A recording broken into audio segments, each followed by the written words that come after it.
Good evening, everybody. It is September 21st, 2021 at 9 o'clock p.m. I saw a quote today that I want to focus on with tonight's video, and I'll read it to you guys and then we'll talk about it. If you focus on the hurt, you will continue to suffer. If you focus on the healing, you will continue to grow. So,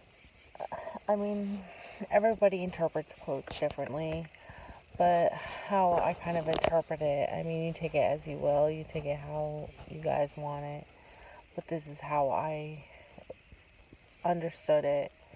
If you continue to focus on the death of your child and how your child has passed away, you'll keep suffering with that pain and anguish of losing a child. But if you focus on your healing and how to heal and cope with the loss of your child, you will grow into learning that God is taking good care of them and that you will be eventually one day at peace. And it's hard, no matter how we've lost our children, it's still the loss of a child is the hardest thing that we'll ever deal with in our lifetime. And if we keep focusing on that awful day, whether when you hear there's no heartbeat or you hear that your child is not coming home, if you keep focusing on that day, hearing those words, you're going to just keep suffering and you're going to go into all kinds of mental craziness and you're going to continue suffering. But if you focus on the good things, on trying to heal from that pain from that day, of those words that you had heard that your child is no longer alive, and you just focus on the healing part of it, trying to be okay, my child's in a better place, you will grow and learn to be strong and learn to have peace with it. Like I've told you guys before, I will probably never have perfect peace until that day when God calls me home. I will keep trying and striving to get that perfect peace. I hope eventually, even though I find it hard to ever find that perfect peace, until that day when God calls me home and says, hey, here's your child, then I think I'll have perfect peace. But maybe I'll have it before that if I focus on my healing, and then I'll continue to grow.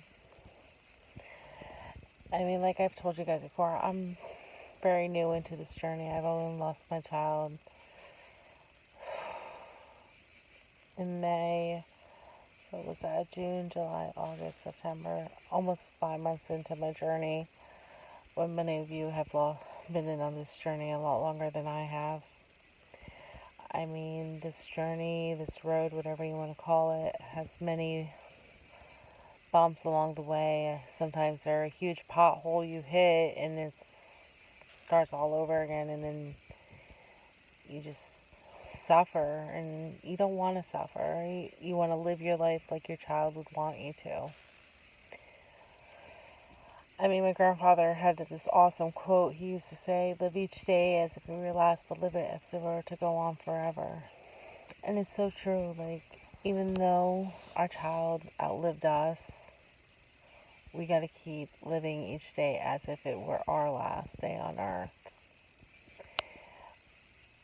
When God calls us home, we'll have that peace, we'll have that perfect peace, and our healing will be healed, our pain will be healed, and everything else. It's tough when you think about the death of a child. You don't want anybody to ever have to go through it, and you hope nobody has to understand it. But when you see on Facebook in these support groups that somebody's gone through the death of a child, when it's a similar situation that you've been in, and you say you can relate, it's comforting to know there's other mothers and fathers out there that had a similar experience that you have had. But then you see these other mothers and fathers have had totally different situations. Like, we'll say for an example, like suicide.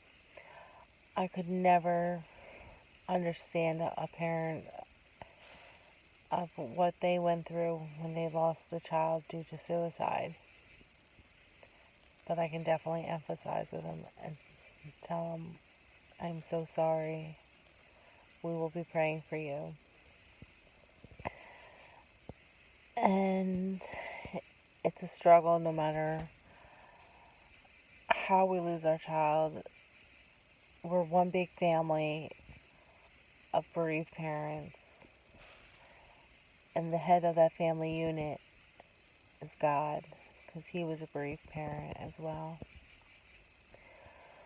So we got to focus on our healing before we can grow. And we can't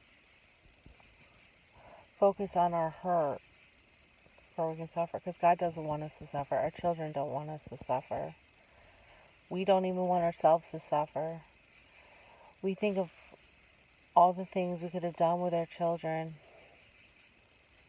but we got to also focus on knowing that God is taking good care of our children in God's heavenly playground.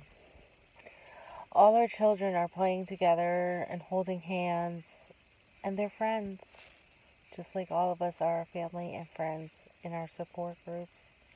On these videos, you're all my family and all my friends. I may not know some of you, but just know you are my family, you are my friend. So let's not suffer. Let's just take a deep breath and live our lives the way we want our children to know that we're okay. Our children don't want us to suffer. They don't. They want us to be healed. Even though our heart is torn into 50 million pieces,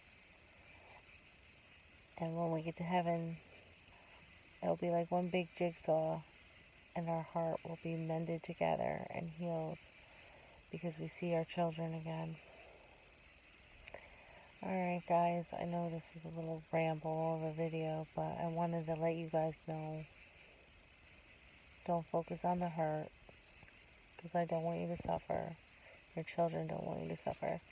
Your family doesn't want you to suffer. Focus on the healing, for we can grow, for we can help others in our own situations, no matter how our children have passed away.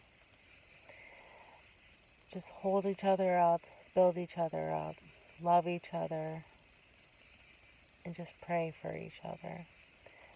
And just know, guys, I love you guys so much. I'm always praying for you guys. If you guys like these videos, just like, comment, subscribe, share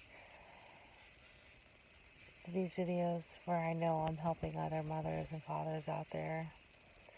Alright, have a great night. Be blessed. Just know I'm always praying for you guys, and love you, and peace.